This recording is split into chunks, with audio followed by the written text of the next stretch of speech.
C'était un amour incandescent, une promesse presque mythique. Deux figures du 7e art, deux âmes au rayonnement international, l'une née dans les ombres bleutées du cinéma français, l'autre forgée dans la rigueur et l'austérité des scènes britanniques. Isabelle Adjani et Daniel Day-Lewis. Elle regarde Orage, silhouette de légende voix d'outre-silence, lui caméléon de génie tour à tour Hamlet, et Boucher capable de se dissoudre dans chacun de ses rôles. Ensemble, ils semblaient incarner une forme rare de beauté tragique. Ils allaient se marier, un enfant allait naître, et pour une fois, Isabelle, si souvent hantée par les blessures de l'intime, laissait entrevoir l'espoir d'un ancrage. La vie peut être allée lui accorder une trêve. Et puis, un fax. Pas une lettre griffonnée à la hâte. Pas une voix tremblante au téléphone. Un fax. Machine froide, impersonnelle, mécanique. Une page. Quelques phrases sèches. Une rupture télécommandée à des kilomètres de là.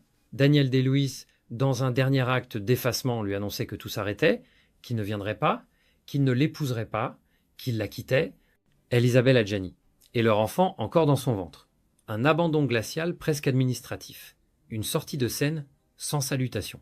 Isabelle dévastée n'eut même pas la force de pleurer. La douleur était trop précise, trop inacceptable.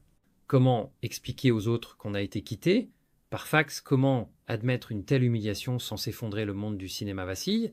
Les journaux s'emparent de l'affaire. La France s'interroge. Comment une femme aussi admirée, aussi aimée, aussi respectée, peut-elle être victime d'un geste aussi brutal, aussi lâche? Et surtout, pourquoi ce silence? Pourquoi ce départ soudain, sans confrontation, sans au revoir, derrière le visage d'Adjani, on entrevoit une faille. Derrière la beauté souveraine, une tristesse infinie, et ce fax simple feuille de papier sans émotion devient l'un des symboles les plus violents de l'abandon amoureux. Pas de cris, pas de larmes publiques, juste un éclat muet, un effondrement intime, dans le vacarme médiatique. Mais pour comprendre cette rupture inhumaine, ce non envoyé à distance à la veille d'un oui, il faut retourner en arrière. Bien avant le tapis rouge, bien avant les flashs, avant les silences. Il faut remonter à la toute première faille. L'enfance d'Isabelle, elle est née sans appartenir à un lieu, ni tout à fait ici, ni complètement ailleurs.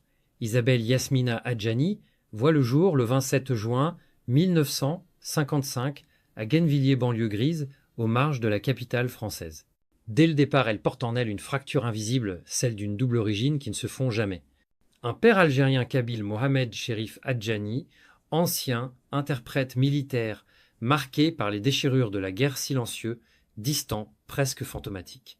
Une mère allemande, Augusta Schweinberger, fuyant le chaos du Troisième Reich rigide austère, presque absente malgré sa présence. Le foyer n'est ni chaleureux ni violent. Il est opaque. Les mots d'amour n'y ont pas de place. Tout s'y fait en creux, l'affection est devinée, jamais dite. Isabelle apprend donc à lire les silences, à décrypter les visages, à entendre ce qui n'est jamais prononcé. Très tôt, elle développe une sensibilité rare, presque douloureuse. Un rien l'ébranle. Un regard trop dur, une absence prolongée, un soupir trop lourd, elle se réfugie dans les mondes qu'elle invente. Dans sa chambre, elle lit des signes, incarne des personnages invisibles. Elle se parle à elle-même comme pour combler le vide autour. Son frère Éric devient son pilier, son complice, son miroir. C'est avec lui qu'elle partage ses jeux, ses peurs, ses espoirs. Mais ce lien, le seul qui semblait inébranlable, sera brisé plus tard par une disparition qui la hantera à jamais. Une douleur que même le temps ne parviendra à adoucir. À l'école, elle est brillante mais discrète. On la remarque pour sa beauté précoce, mais elle fuit les regards. Elle ne cherche pas à séduire. Elle veut disparaître. On la trouve étrange, distante, intense. Elle ne sait pas encore qu'elle deviendra une star. Elle veut seulement s'échapper, exister autrement. C'est le théâtre qui lui tend la main. À 14 ans, elle monte sur scène. Et là, quelque chose change. Elle n'a plus besoin d'être elle-même. Elle peut devenir une autre. Elle peut exister sans souffrir. Chaque rôle est un masque, un abri, une armure. Elle comprend que jouer, ce n'est pas mentir. C'est se sauver. Mais ses premières années de vie laissent en elle une empreinte indélébile, la peur panique de l'abandon, l'angoisse de ne jamais être assez. Elle grandit avec cette idée sourde que l'amour est toujours conditionnel, qu'il peut être retiré d'un seul geste, sans explication, sans cri, sans raison. Alors elle aime intensément, démesurément, comme pour conjurer l'abandon. Mais plus elle aime, plus elle devient vulnérable. Elle le sait, mais ne peut s'en empêcher. Elle cherche une tendresse qui lui a été refusée, un regard qui ne la quittera pas, Un je reste murmuré même dans la tempête, et c'est ainsi qu'elle deviendra Isabelle Adjani. Une femme en quête d'un amour qui ne l'effacera pas. Elle n'est pas entrée dans le cinéma, elle a transcendé. Isabelle Adjani, à peine sortie de l'adolescence, ne fait pas ses premiers pas devant une caméra, elle s'y consume déjà. Elle ne joue pas, elle s'incarne. Son visage, une peinture mouvante, entre l'innocence et le tragique, capte la lumière comme si elle venait d'ailleurs. Sa voix, ses silences, ses regards, tout en elle désarme.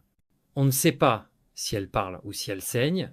À 10 à 9 ans dans l'histoire d'Adèle H, de Truffaut, elle subjugue le monde. Elle incarne la passion, la perte de soi, l'obsession amoureuse. Et derrière le personnage, on perçoit déjà l'écho de sa propre histoire. Elle est nommée à l'Oscar. Le monde la découvre. La France s'incline. Ce n'est que le début possession l'été meurtrier, Camille Claudel, la reine Margot. Chaque film est une offrande à la douleur, une plongée dans les abysses. Elle ne joue jamais à moitié. Elle se laisse posséder par ses rôles, comme on se laisse dévorer par une tempête. Elle offre son corps, sa psyché, son âme. Et chaque performance laisse une trace, un épuisement, une cicatrice. Mais cette intensité a un prix.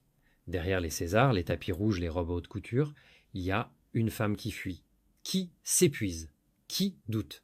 Isabelle se retire entre deux films, refuse les interviews, déteste les photographes, elle fuit les flashs comme d'autres fuient les balles.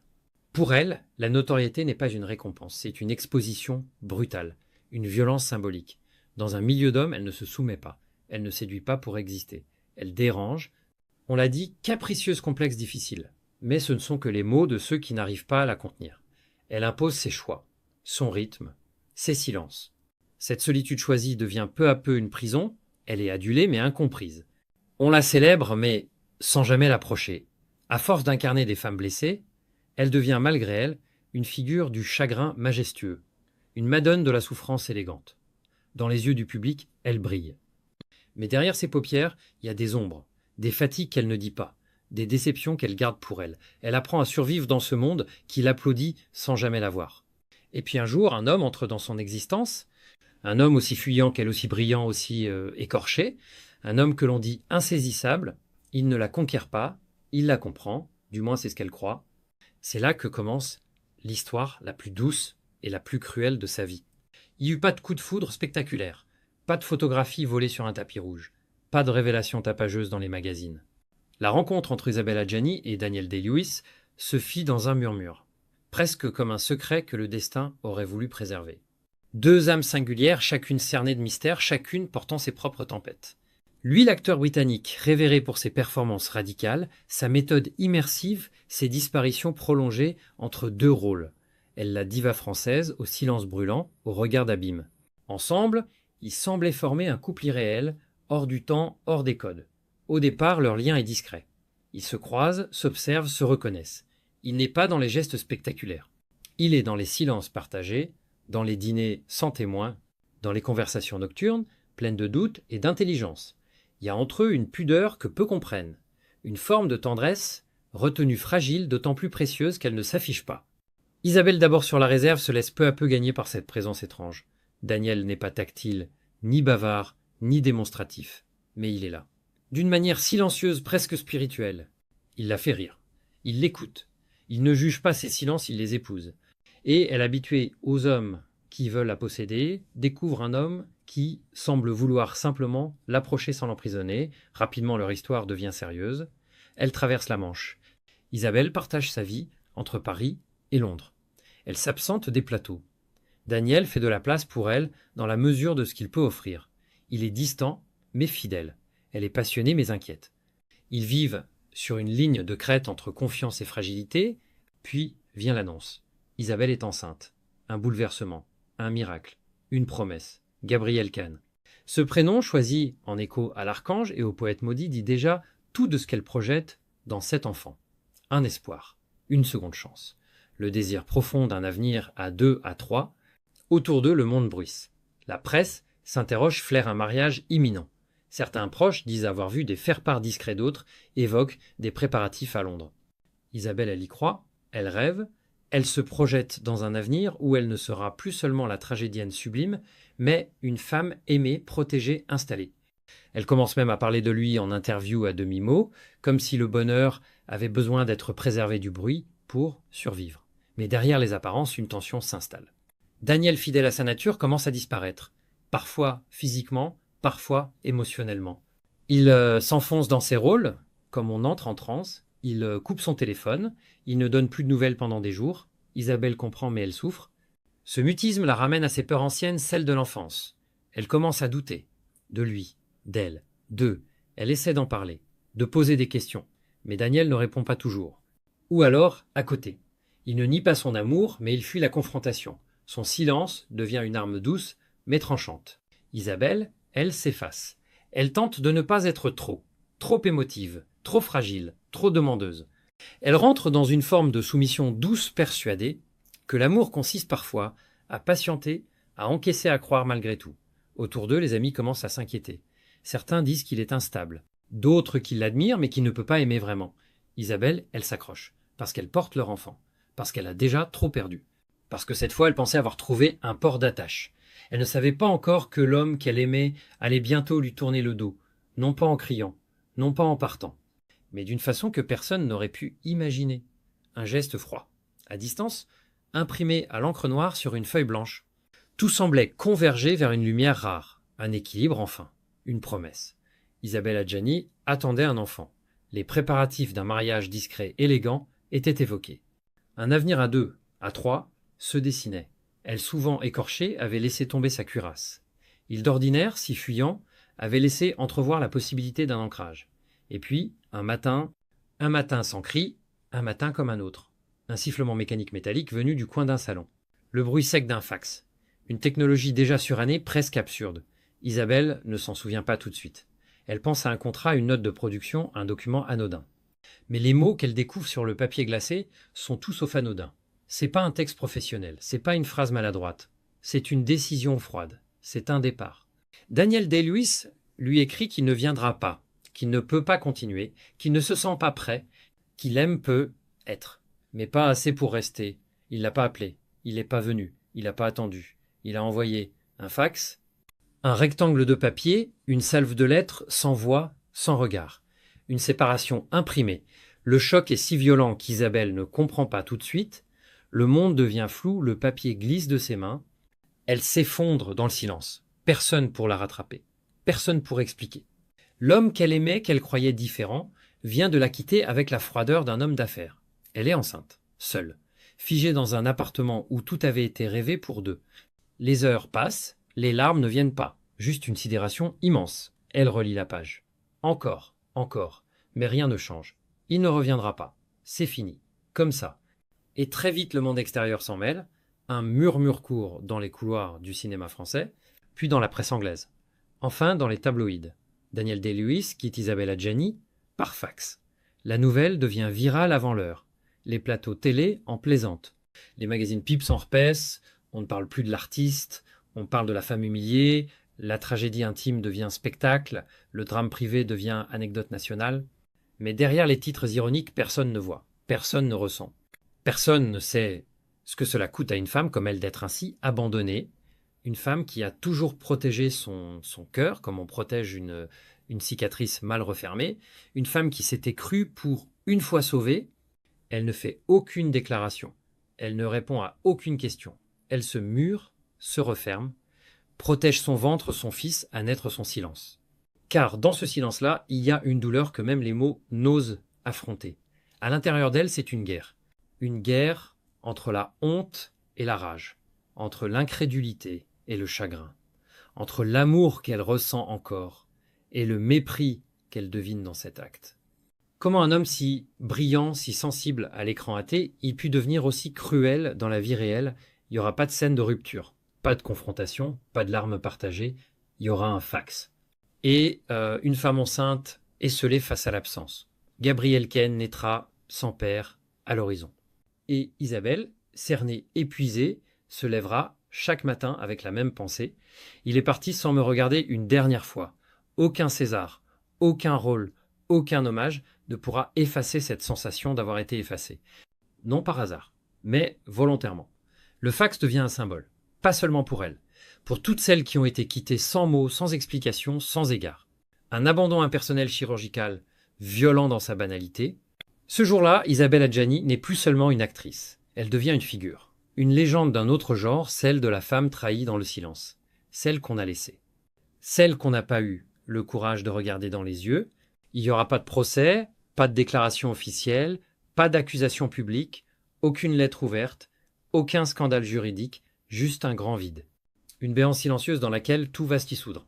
Après, le fax Daniel Day-Lewis s'efface, comme s'il avait terminé un rôle et qu'il quittait la scène sans saluer. Il ne répond à aucun journaliste, ignore les tentatives d'interview, ne confirme ni ne dément. Il retourne à son monde là, bas en Irlande, dans la solitude des Landes, et du bois loin, des plateaux loin, du chaos loin d'Isabelle. Sa carrière n'en souffre pas. Il continue de tourner, de récolter des récompenses, d'émerveiller le public. L'homme reste intact, l'acteur glorifié.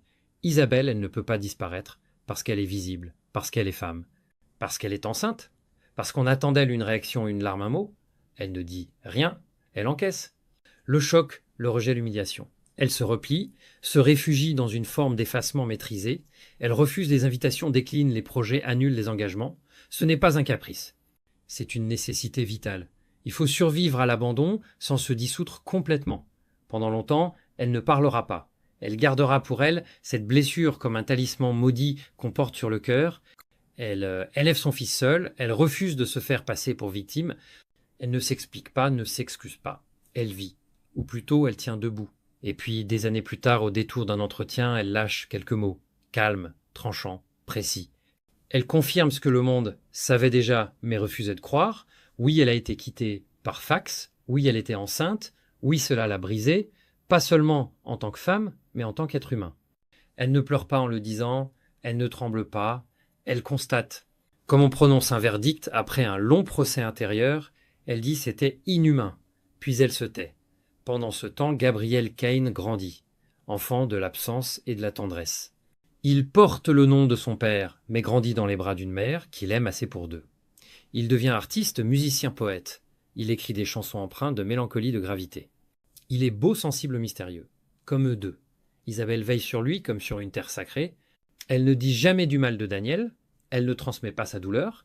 Elle transforme l'absence en présence, l'humiliation en force. Dans ce rôle de mère, plus encore que dans ceux du cinéma, elle trouve une raison de continuer. À l'écran, elle revient parfois. Plus rare, plus fragile, mais toujours magnétique. Les projecteurs la désirent encore, mais elle ne se donne plus tout entière. Quelque chose s'est refermé en elle. Une lumière s'est éteinte. Ou peut être une nouvelle a pris sa place plus froide, plus lucide, plus indestructible. La gifle du fax ne s'est jamais vraiment effacée. Mais elle ne définit pas Adjani. Elle fait partie d'elle. Comme une ombre portée, comme un silence devenu contour. Il ne reste pas un scandale, ni une rupture célèbre, ni même un fait divers à sensation. Il reste quelque chose de plus lent, de plus profond, de plus insondable. Il reste une femme, pas seulement une actrice, pas seulement une icône, une femme qui a aimé sans filet cru, sans garantie espérée, malgré les signes, et qui a chuté dans un silence que nul cri n'aurait pu traverser. Ce qu'Isabelle Adjani a traversé ne s'est pas raconté dans les talk-shows. Cela s'est inscrit dans les plis de son regard, dans les vibrations de sa voix, dans les absences de ses apparitions. Elle a fait de sa douleur un filtre, non pas pour se cacher, mais pour regarder le monde autrement. Plus lentement, plus lucidement, elle aurait pu s'effondrer, elle aurait pu s'exposer, elle aurait pu répondre à la violence par la violence. Mais non, elle a choisi la retenue, le retrait, le silence, une fois encore. Non pas comme une faiblesse, mais comme une forme de souveraineté. Le droit de ne pas tout dire, de ne pas tout livrer, de garder même dans la défaite intime un reste de mystère. Une part d'elle que personne ne pourrait piétiner. Son fils Gabriel Kane est devenu sa boussole. Il n'est pas une réparation, il est un chemin. Elle l'a accompagné sans jamais projeter sur lui le fantôme de l'homme absent. Elle l'a aimé comme elle aurait voulu l'être pleinement, intensément simplement. Et à travers lui, c'est peu être une autre version d'elle-même qui a survécu. Sur les écrans, elle continue d'apparaître, parfois, rarement, toujours avec cette aura irréelle. Ses rôles possession Camille Claudel, la reine Margot, ne sont plus seulement des performances. Ce sont des lieux de mémoire, des sanctuaires de sa vérité. Là où elle a déposé à chaque film un peu de sa peine, un peu de sa foi perdue. Et puis il y a ce fax, ce papier banal devenu icône involontaire, une relique de l'humiliation moderne. Il est entré dans l'imaginaire collectif comme un symbole, celui de l'abandon, invisible, celui qui n'explose pas mais qui ronge. C'est pas le bruit qui fait mal, c'est le vide. Mais Isabelle Adjani, elle est restée, debout, souveraine, insondable.